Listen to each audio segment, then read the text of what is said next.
হচ্ছে আমার পাহাড় পর্বত সিরিজ 1 অ্যান্ড আমরা যাচ্ছি ঘুরতে, বন্ধু প্লাস ফ্যামিলি সবাই যাচ্ছে এখানে।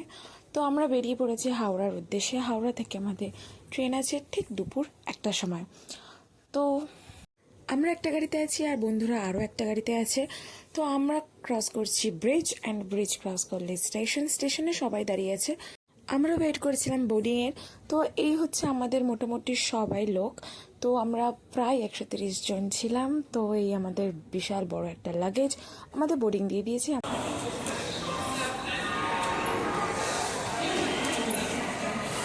এসে গেছে আমাদের ট্রেন। তো ট্রেনে খুঁজলাম আমাদের কোচ খুঁজে আমরা সবাই বসেও পড়েছি।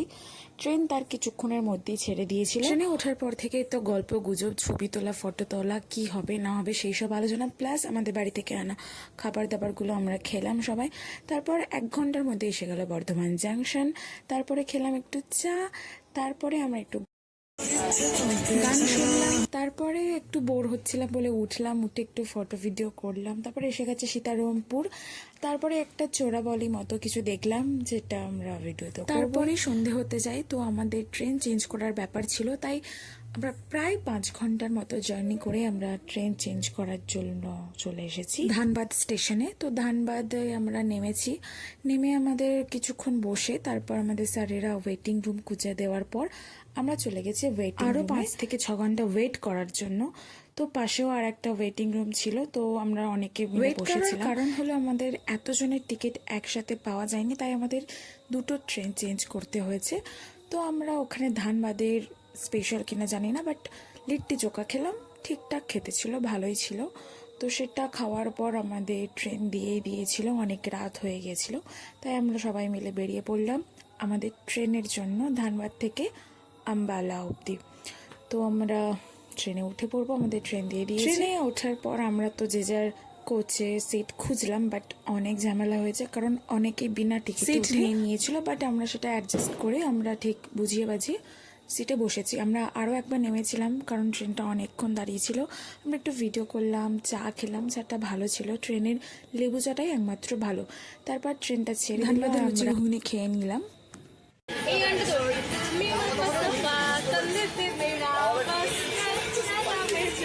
তারপরে অনেক গল্প, আড্ডা, নাচ গান করার পর আমরা ঘুমিয়ে পড়েছিলাম। ঘুমানো প্লাস ব্যাগ পাহারা দেওয়া সবকিছু হওয়ার পর নেক্সট দিন এটা সকাল। কত আখ দেখেছিস? আখ চাষ হয় অনেক। আর কাশফুল। সকাল সকাল কলা পাউরুটি খাওয়ার পর এটা ছিল আমাদের মায়েদের বানানো স্পেশাল। তো সেটারই প্রিপারেশন এখন চলছে। চিড়ে ভেজানো, তার উপর আমল দুধ দেওয়া, এরপরে বাতাসা দেবে। এটা নাকি বিরিয়ানির থেকেও টেস্টি। এটা আমার মায়েদের বক্তব্য। এ ভাই, এটা তোর বিরিয়ানি বাবা। বিরিয়ানি বাবা এটা। আমার বাড়িতে খাবে না। বিরিয়ানি বাবা খাবে না। সেই গা চুলকাচ্ছে।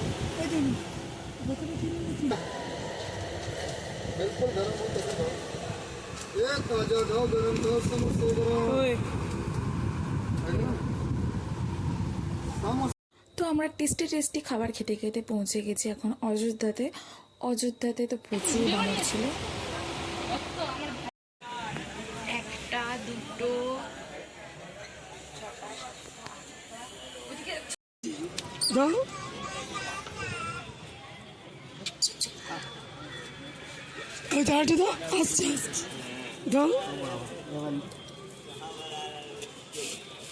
এরপরে এটা ছিল আমাদের রাতের খাবার, যেটা আমরা অর্ডার দিয়েছিলাম।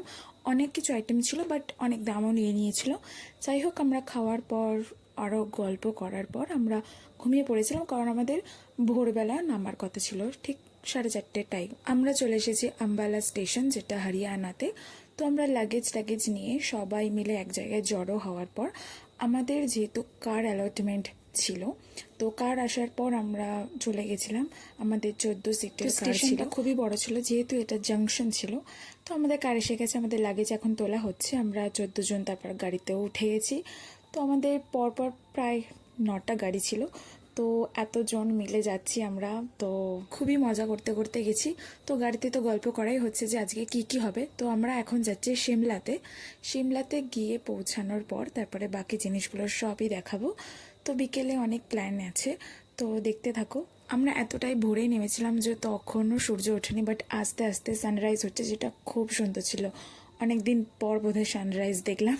তো যাই হোক, এই হচ্ছে সুন্দর সকাল। তারপরেই তো আরও সুন্দর মুহূর্ত ছিল, যেটা সানরাইজের মাঝখান থেকে আমরা দেখতে পাচ্ছিলাম পাহাড় দেখতে দেখতে আমরা পৌঁছে গেছিলাম একটা ধাবাতে।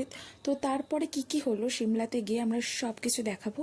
তো এরপরে আরও সুন্দর সুন্দর ব্লগ আসতে চলেছে, তো দেখতে থাকো। Tata, bye bye. তো নেক্সট ভিডিও मेरा फलसफा कंधे पे मेरा